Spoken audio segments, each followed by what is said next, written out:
1981 to 80, 88 or 89, yeah, to about 89.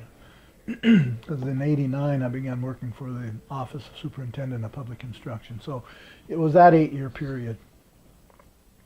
And well, I know we had an impact on employment in the city of Seattle because we really took on the bureaucracy and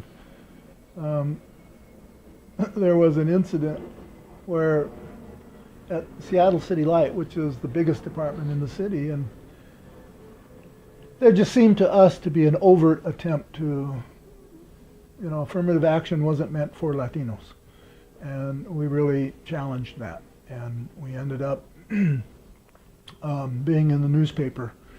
And I remember being quoted, and I said this on purpose because I wanted to, it was the classic soundbite, right? But I just said publicly when I was contacted by reporters after we had issued a news release, I said that as far as we're concerned, Seattle City Light is like a snake pit of discrimination against us, and we're not being included.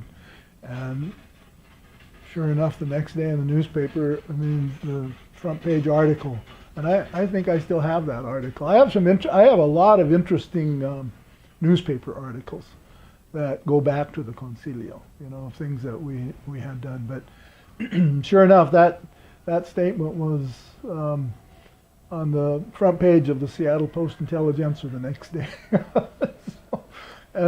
But also, I had learned enough to know, don't go making statements like that unless you can back it up, right? Well, and I backed it up because we had some data to show how, City Light gave us a report saying these are all the Latinos we hired. Well, we had somebody in personnel who pointed out to working for the personnel department that here was a person who this was their list of Latinos who are now working at City Light. Well, this one personnel employee for the city showed us that these three have Latino sounding names, but they're all white. And this one was hired for a part-time job that expired in 30 days. And this one, this was included in a report that was signed by the superintendent of the City Light Department.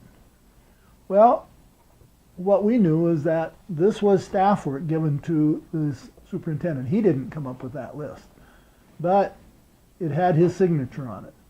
So when we came out blasting, it was,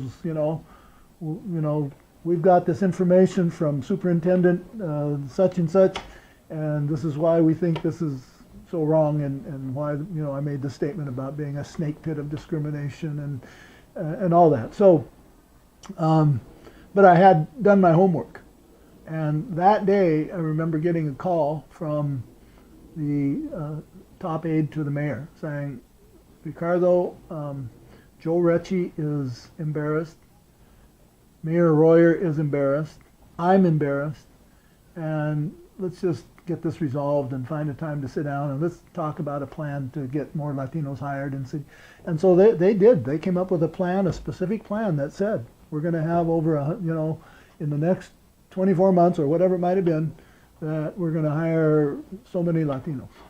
And they gave us the number, that this will be the target. And, it was acceptable to us. So we said, that resolves it. Let's just get to work.